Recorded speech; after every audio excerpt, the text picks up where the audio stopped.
محترم حضرات، آج میں آپ کو بتاؤں گا کہ مسلک اعلیٰ حضرت کس چیز کا نام تھا اور آج مسلک اعلیٰ حضرت کس چیز کو بنا دیا۔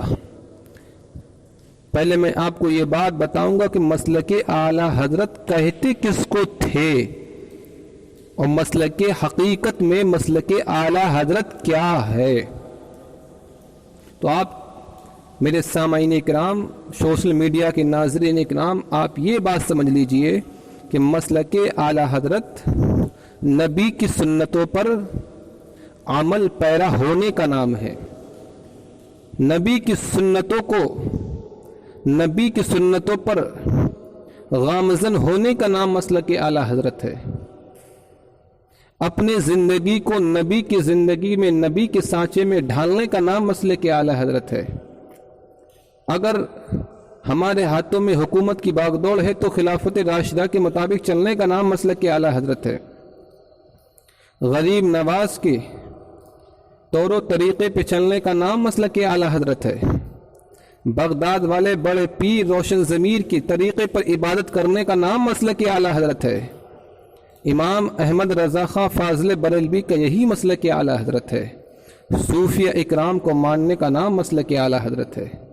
لیکن افسوس، صد افسوس، آج مسلک اعلیٰ حضرت کس چیز کو بنا دیا؟ جو غریب نواز کو مانتا ہو یا نہ مانتا ہو اس سے کوئی مطلب نہیں، بلکہ جو شریعت کے تاج الشریعہ کو مانتا ہو، مطلب سیمنٹ سریہ کو مانتا ہو، وہ پکا مسلک اعلیٰ حضرت کا انویائی ہے۔ جو ہر اس شخص کو جو مسلک اعلیٰ حضرت کی گدی پہ بیٹھے وہ اس کو مانو، اس کو زکوٰۃ دو، اس کو اپنا پیشوا مانو، اس کو اپنے گھر پر بلا کر کے اس کو دعوت کھلاؤ، دعوت نامہ دے کر کے اس کو اپنا دعوت کھلاؤ، اس کو ماننے کا نام مسلک اعلیٰ حضرت لوگوں نے بنا دیا۔ جو مسلک اعلیٰ حضرت کو نہیں مانتا وہ مسلمان نہیں۔ میرے بھائیوں، یہ مسلک اعلیٰ حضرت نہیں ہے۔ چاہے امام احمد رضا خان کو مانے یا نہ مانے، اگر نبی کو مانتا ہے تو مسلک اعلیٰ حضرت کو مانتا ہے۔ ارے کہ چوچا شریف میں رہنے والے مخدوم اشرف سمنانی علیہ رحمت و رضوان اور حاجی عبد الرزاق رحمت اللہ علیہ کو ماننے کا نام مسلک اعلیٰ حضرت ہے۔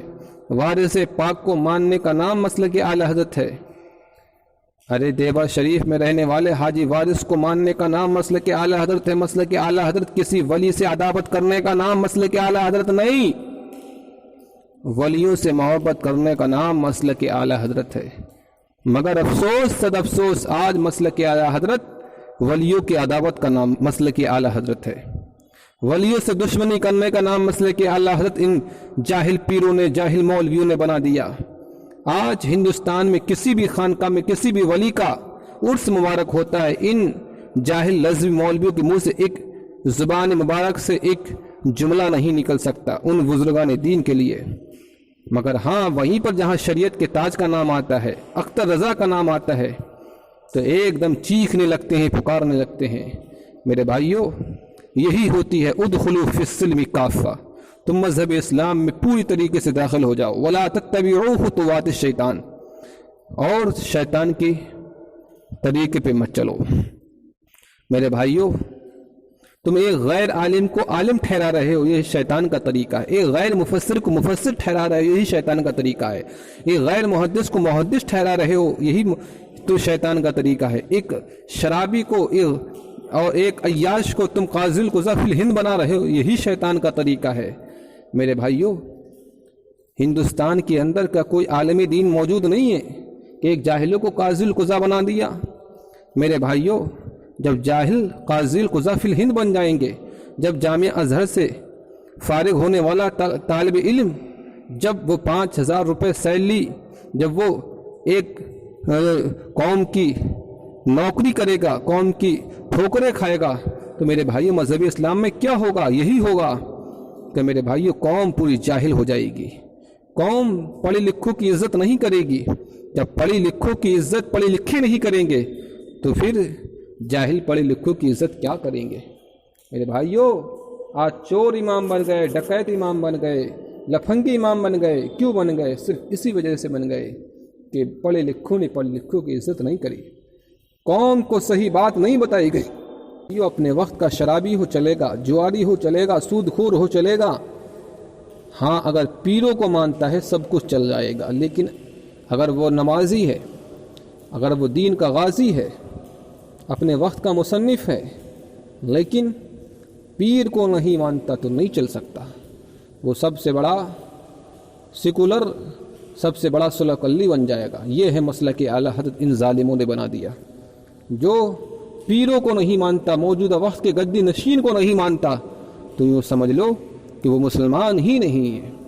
فرض عین، فرض کفایہ بنا دیا میرے بھائیوں پیروں کو ماننا. جو ایک مستحب کی سیڑھی میں ہو اس کو تم فرض واجب سے بڑا بنا دو، تو شریعت کے اندر یہی شیطان کا راستہ، یہی سب سے بڑی خرابی ہے میرے بھائیوں. ایک 11ویں شریف مستحب تھی، اس کو فرض عین بنا دیا. 12ویں شریف ایک مستحب تھی، فرض عین بنا دیا. محرم کوئی ضروری نہیں، محرم تو ایک بدعت سیاح ہے میرے بھائیوں. تو اب انہوں نے عرس بازی کو ایک فرض واجبات سے بڑا بنا دیا. نماز چھوٹے تو چل جائے گا، زکوٰۃ نہ دو تو چل جائے گا، لیکن اگر پیر کو نہیں مانا تو نہیں چل سکتا. اتنی بڑی خرابی مذہب اسلام میں ان مسلک اعلیٰ حضرت والوں نے، ان بکے ہوئے کرائے کے ٹٹو غلاموں نے یہ بنا دیا میرے بھائیوں.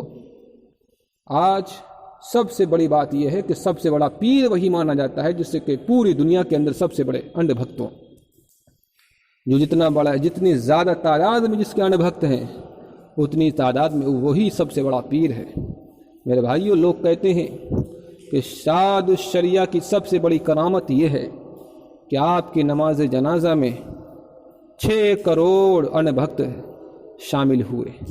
میں کہتا ہوں سب سے بڑی کرامت تاج الشریعہ کی اگر یہ مانتے ہو تو میں بھی مانتا ہوں کہ تاج الشریعہ کی سب سے بڑی کرامت ایک اور بھی ہے.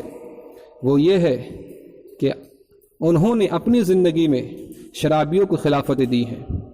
مفتی اعظم ہند نے جہاں پڑھے لکھوں کو، مناظر اہل سنت کو خلافتیں نہیں دیں، وہیں پر وہی شریعت کے تاج نے، جھوٹے تاج نے، نقلی تاج نے میرے بھائیوں جواریوں کو خلافتیں دی ہیں، عیاشیوں کو خلافت دی ہیں صرف اپنا پرچار کرنے کے لیے.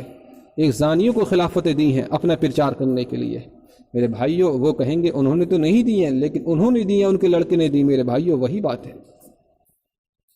جب ان کو نظر ہی نہیں آتا تھا تو دینے کی کیا ضرورت کیا ہے؟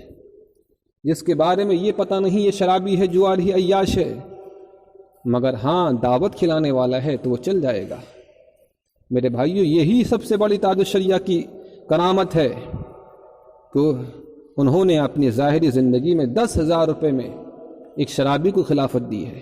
میں نے اپنی نظروں سے دیکھا ہے کہ پیلی بھیت میں گنبد خضرا کے منبر رسول پر 10,000 روپے میں ایک شرابی کو خلافت دی گئی، جواری کو خلافت دی گئی، زانی کو، زنا کرنے والے کو خلافت عطا کر دی گئی میرے بھائیوں. بریلی شریف محلہ سوداگران میں رہنے والی وہ ذات کہ جس نے پوری زندگی سیر و تفریح میں گزاری میرے بھائیوں. اور دوسری بڑی سب سے بڑی خلافت کرامت میں آپ کو یہ بتاتا ہوں کہ جس کے زمانے میں بڑے بڑے حضور مفتی اعظم ہند کے خلفاء موجود ہیں، لیکن اس نے اپنے بیٹے کو اپنا نائب بنایا. یہ دوسری سب سے بڑی کرامت ہے. تیسری سب سے بڑی کرامت یہ ہے کہ جہاں بھی کسی بھی مجمع کا آرڈر لیا، کسی بھی مجلس کا آرڈر لیا تو بنا 50,000 روپے کے وہاں پر جانا نہیں ہوا. یہی ہے سب سے بڑی کرامت، تیسری سب سے بڑی کرامت میرے بھائیوں. غریبوں کو کبھی ایک کھانا نہیں کھلائے گا، ایک دانہ نہیں کھلائے گا، یہی سب سے بڑی کرامت ہے تاج الشریعہ کی. کبھی کسی پیاسے کو پانی نہیں پلایا، یہ ہے تاج الشریعہ کی سب سے بڑی کرامت. کسی مظلوم کو انصاف نہیں دلایا، یہ ہے تاج الشریعہ کی سب سے بڑی کرامت میرے بھائیوں. ایسی کرامتیں دکھانے والا ایک قوم کا غدار ہو سکتا ہے، قوم کا وفادار نہیں ہو سکتا.